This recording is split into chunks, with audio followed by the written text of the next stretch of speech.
Ladies and gentlemen, we've got Ryu Glaze in 2024!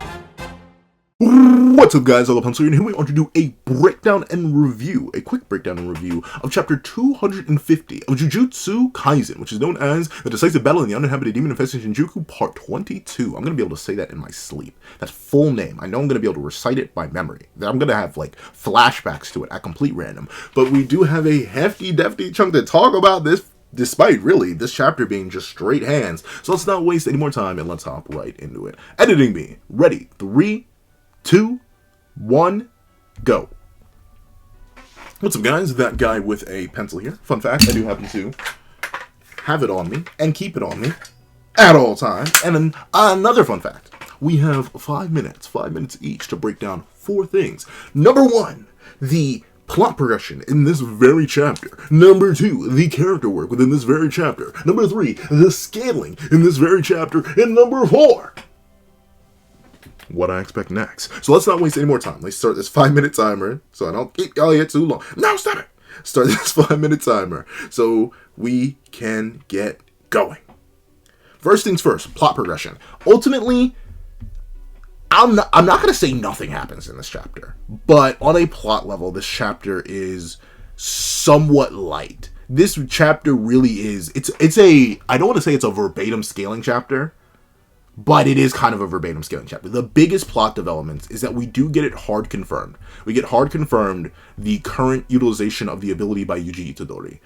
The soul manipulation, that is what gets confirmed here. As Sukuna clearly states, he can sense it. He's aiming directly for the barrier between my soul and Fushiguro Megami's. He's rousing Fushiguro Megami's soul that was submerged by the bath and disrupting the harmony between this body and myself. Every time I take a blow from this brat, my cursed energy output falls, and my control of this body weakens. I'll just keep chipping away until I can no longer maintain Hollow Wicker Basket, which reveals the real risk, the desire to use Angel's technique, Jacob's Ladder, to eradicate the cursed object within Fushiguro Megami. So, this is the biggest plot progression.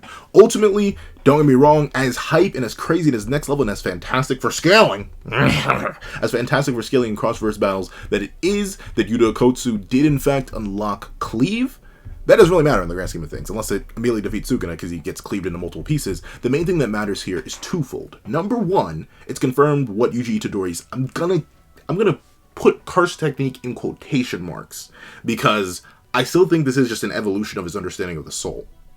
That's all I think it is. It's a very similar ability. To perceive the souls and the souls of people is not a curse technique exclusive thing, and even being able to interact with them is not a curse technique exclusive thing. We've seen characters like Maki and Toji who are able to perceive the soul before, and we've seen characters who are able to interact with it before, like Kenjaku, like Sukuna, without their curse technique utilization. So I'll put it in quotation marks. I've seen everyone else calling it curse technique. So curse technique, that gets confirmed. That's a big thing, and that goes to show that Megami can be saved. He can be woken up as long as they just punch Sukuna hard enough. And the other major thing is that this does confirm that this guy, this big old beefy boy right here, he's still legally speaking a cursed object.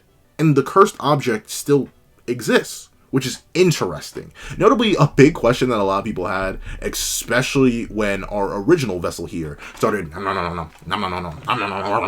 eating on all the fingers. A lot of people are wondering, hey, what happens to the fingers? Does he like just dump them out? Do they turn into pure cursed energy or something? Like, what happens to them? And of course, that was a very good question at the time, and it still is a very valid question now, but we know now that apparently the cursed objects that are consumed stay within the body, which is very, very interesting. They stay within the body to a point where Sukuna believes that if he cannot maintain Hollow Wicker Basket, he himself won't be completely annihilated, but the cursed object that represents his ties and hold over Fushiguro Megami will be, which indirectly will still destroy him. Of course, this still wouldn't be a complete and absolute dub over Sukuna, because remember, the last finger's still out there.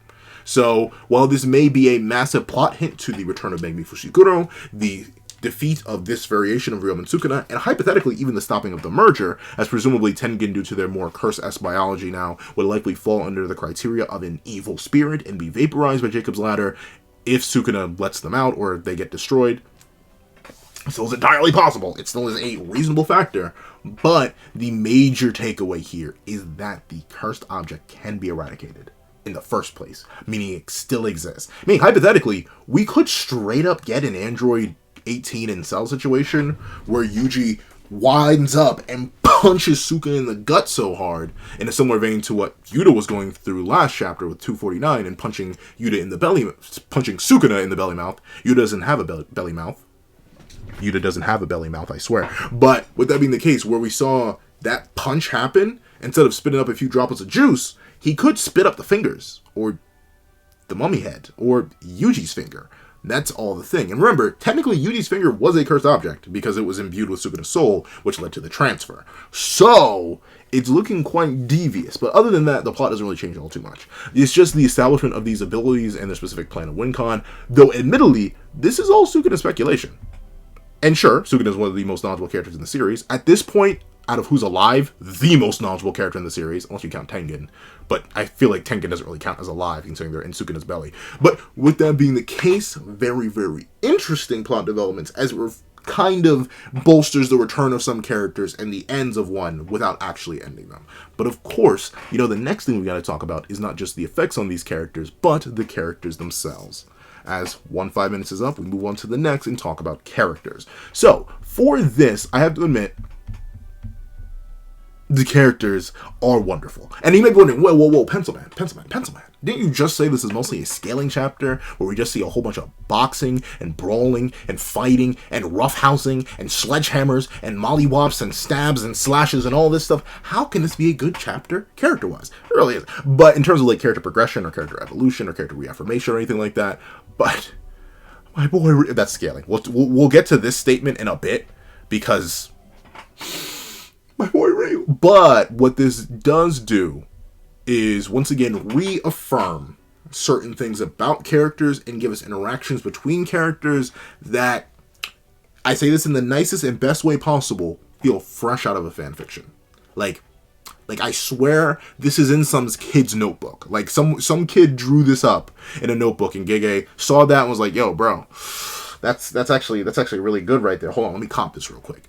Number 1, Sukuna giving respect to everybody and just straight up asking, yo, your defenses are better, your reinforcement is better, your skills are better, this domain is crazy, what is this? What did you guys do over the last month? And I love how he's forced to do that. You can tell he even straight up crosses his upper arms as he still holds the lower two together. Like, y'all did something different. What is up with that? I love Sukuna giving respect. It's a thing that's so common at this point that it's kind of crazy. But in a way, he's even giving respect to Yuji Itadori, which in a way is a massive character development for Sukuna. So, hallelujah! Shout out to my boy Yuji.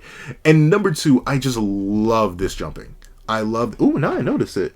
He also has the eye that Sukuna ends up having later on in this chapter. I didn't do the long review yet. This is just a quick review first. So, with that being the case, I do love that character interaction.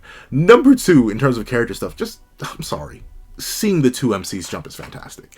And seeing them jump so fluidly with each other as well. Notably, we don't know what kind of training these two did. Like, as Yuta and Yuji claim, sure, there was a bunch of effort, hard work, and determination, but Yuta also says, we cheated. So, like, there's some things there. But seeing these two characters who have such a massive stake in the narrative, without words, by the way, like, notably, in terms of direct discussion, these two are, like, dead silent. Like, the whole attacking party is dead silent. This, in terms of character writing, is mostly a Sukuna chapter. His internal thoughts are about Yuta's techniques, how the evolution of the kids have gone. The Yuji and Yuta are mostly dead silent. In fact, the only internal monologue or general dialogue we get from these two is here and here. Other than that, and, this statement here, presumably from Yuta, and one more towards the end of Cleave, they're dead silent. And I love how that shows these two characters, who are still super fresh in the Jujutsu world, realize, despite these two prodigies being so amazing that they've unlocked RCT and have reached the upper echelons and may have surpassed even insanely powerful characters from history themselves, and in the case of Yuta has just verbatim surpassed, they're still new to this. And to see them have such seriousness about the situation, them understand that this is it. This is give it your all or fall kind of territory. It's fantastic. It goes to show how much these characters have accepted their situation and how serious it is.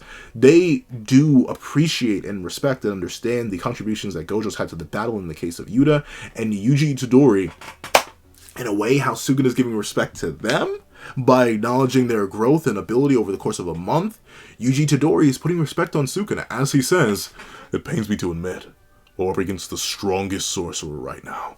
Everybody's glazing. And in a series like Jujutsu Kaisen, which is so combat focused, and is so much about the negativity and the lack of acceptance and the conflict born of that, which will lead to more power, I love that the characters acknowledge each other so thoroughly in this chapter. And I love how it's played off of to have these interesting moments. Have Sukuna giving them proper respect. Have these playful moments of dichotomy and misdirection between the two MCs, the MC of Zero and the MC of today. The strongest MC in history versus the strongest MC of today. And of course, another little detail from a character front, I like how on business Rika is. She doesn't make a single peep this entire chapter. She's the only one to not have any internal or external dialogue. She's just throwing hands, and I love it. I love it.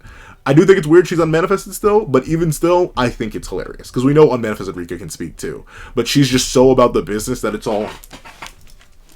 And that, well, not complicated, not deep or anything, very, very good.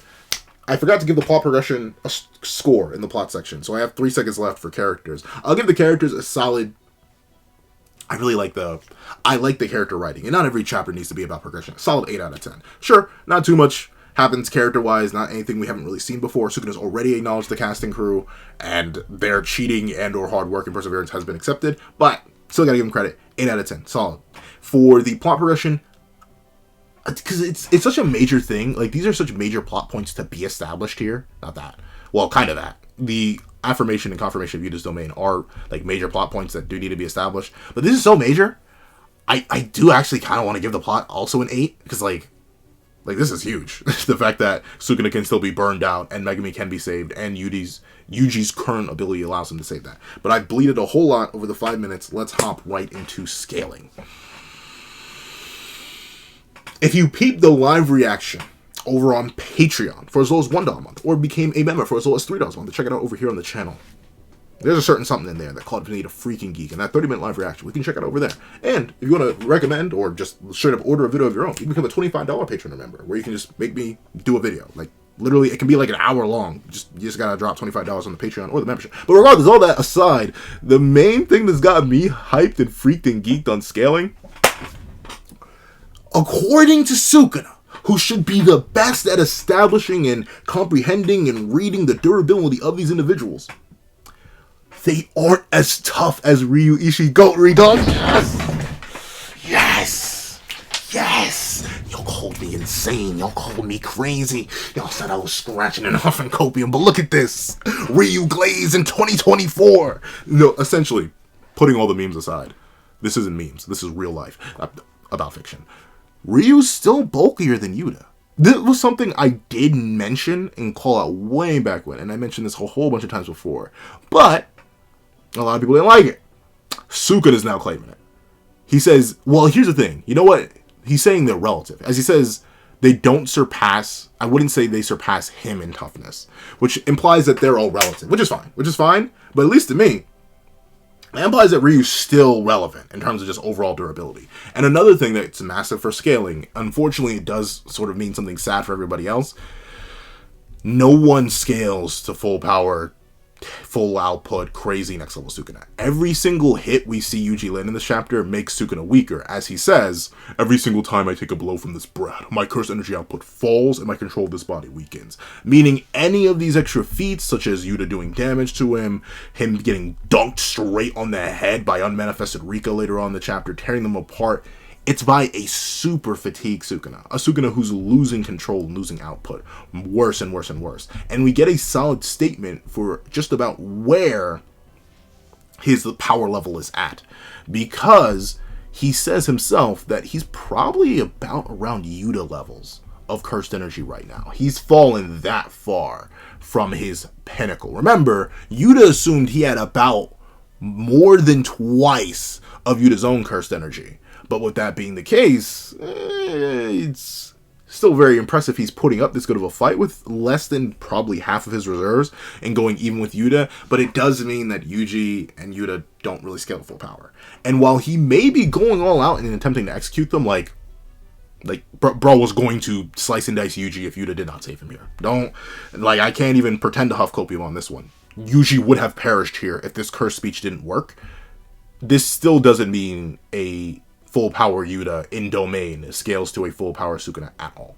Like, remotely. This probably wouldn't have worked on a Sukuna who was at full curse energy reserves and was at his full power and didn't have, a few hits of Yuji knocking his soul even looser, having his RCT slowed even more, having his curse technique output fall further. Like, legitimately, this is not the worst variation of Sukuna, but it's looking really, really bad for bro, and explains why he's struggling so much to just execute these two kids. So unfortunately, I go back to saying this all the time, nobody scales to Sukuna. It's rough. It sucks. It's whack. But this Sukuna is still very, very, very, very, very good scaling. Of course, not the best, but still very, very impressive for YUTA and Yuji to do this. Also just generally impressive for these two to be able to damage Sukuna at all, even still in this state. Because, like, they're doing numbers. Like, they are hitting bro and causing him to jiggle and forcing him to stress. You see the vein popping? Like, bro is still in some sort of danger while in this weakened state. And hey, being at YUTA's levels of cursed energy, that's still crazy. And note, sure, it's explained that Sukuna cannot, and this is a big scaling thing, in fact, let me mention this. Sukuna cannot use the spatial slash as of right now because he's limited. That's not good. Well, that's not good for him, but that does confirm that he does need the second mouth and the 2 extra hands to, like, amp and do the hand signs and all that, which is a pretty big confirmation. Meaning, if you slice off Sukuna's arms, he can't do anything. At least not spatial slash wise, which is very, very good. And also, once again, it seems like Yuji and YUTA's RCT are near comparable. Like, YUTA heals up a bit faster, you can tell. But Yuji's not too far behind, meaning Yuji's curse energy reserves are very, very massive, considering he's doing all this. But of course, YUTA's reserves are also massive, because presumably, since Rika's not fully manifested, he does not have access to unlimited cursed energy. This is all his own tank. So very, very impressive for YUTA. W chapter, scaling-wise, a 10 out of 10. But, that being the case, let's talk about what I expect from the future. So, there are a couple things. I'm still, like, heavy leaning on the cutaway. I'm still very confident we have to cut away here, because I don't think you can follow this up with Akari versus Uruume. One of two things has to happen. Either we cut Akari versus Uruume entirely, we just cut back to there, and it's just like, no, we'll cut outside the domain, and it's going to be Maki chilling, waiting, and then Akari's gonna walk up with Uruume's head being like, hey, they still in there? And Maki's gonna be like, yeah, they're still in there. I keep poking my head in every other minute or so just to make sure they're alright, and currently they still want to save Megami, so I'm not gonna soul split katana anybody. So I feel like we may get that, or we do have to cut away. We have to, right? We do have to, right? Because we aren't gonna finish this battle. Don't get me wrong. I said it before and I'll say it again. They beat this Sukuna, and say they defeat this Sukuna, and they erase him entirely. Let's say their plan works, and the Jacob's Ladder lands, and they hit, and all that, and it's beautiful, and Megami's saved. Sukuna's still around. He's in that one finger form. Of course, we don't know where that one finger is, but still, Sukuna's still alive. But this is the main Sukuna.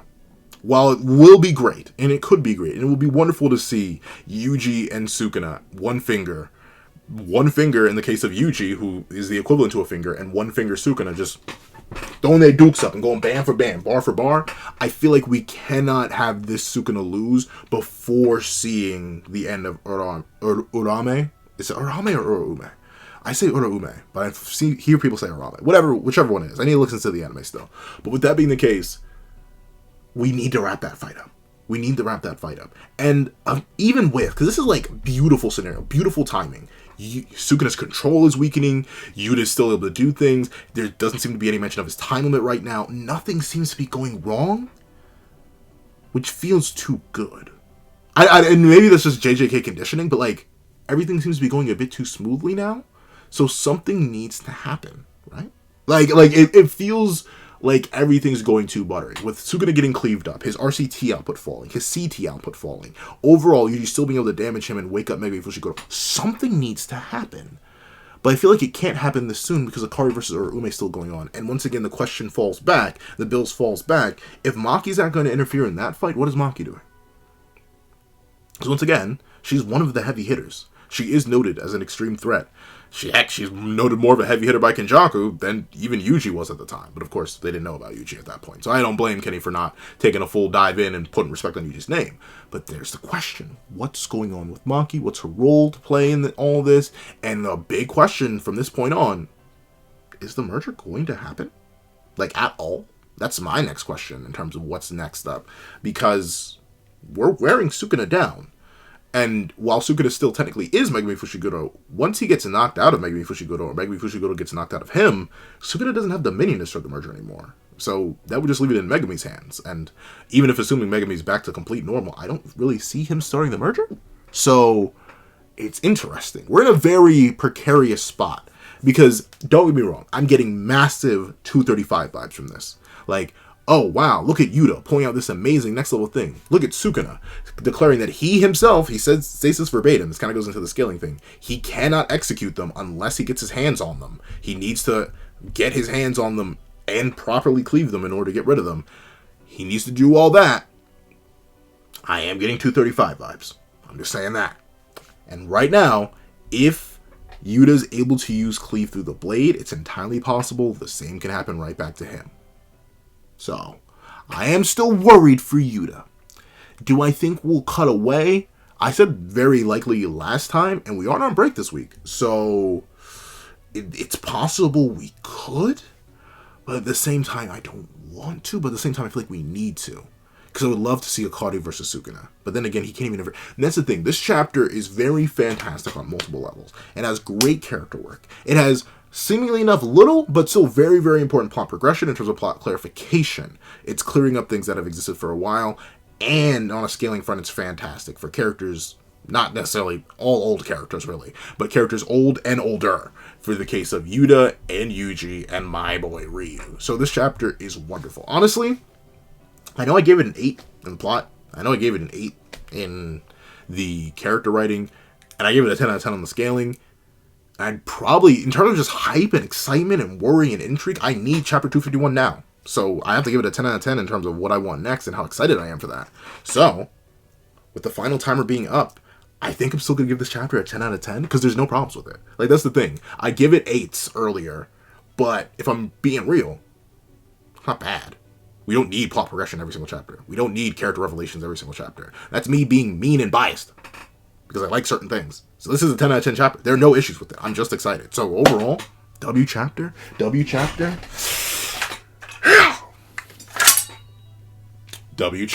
However, if you made it all the way to the end of this revival, please leave Sledgehammer. Just because I love Rika just going in for it and actually landing the Sledgehammer on. Leave Sledgehammer in the comment section down below. I'd like to thank you so much for watching. Please remember to leave a like, share, comment, and subscribe. And make sure you hit that little notification bell so you don't miss out on any videos that come to the channel. Also, I do happen to have a Patreon down below where you can support me for as little as $1 a month. Get things like exclusive videos, early content, and more. You also now become a member to the channel for as little as $3 a month to get the same perks and more. Some of those perks will include the 30-minute, because golly, I was yapping, 30-minute live reaction to this very chapter, and also ad-free variations of all my videos. Now, I'd like to thank you so much for watching once again, and I hope you guys have a wonderful day. This is Dago the Pencil, writing off.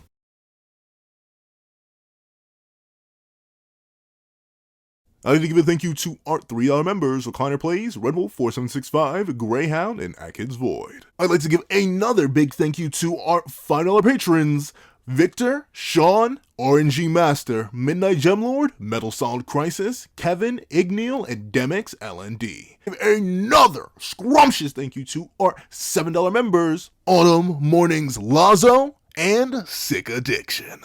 And I'd like to give another hefty thank you to our $10 patrons, Robbie Uchiha, Joaquin, Idemokami, and China Doll 09.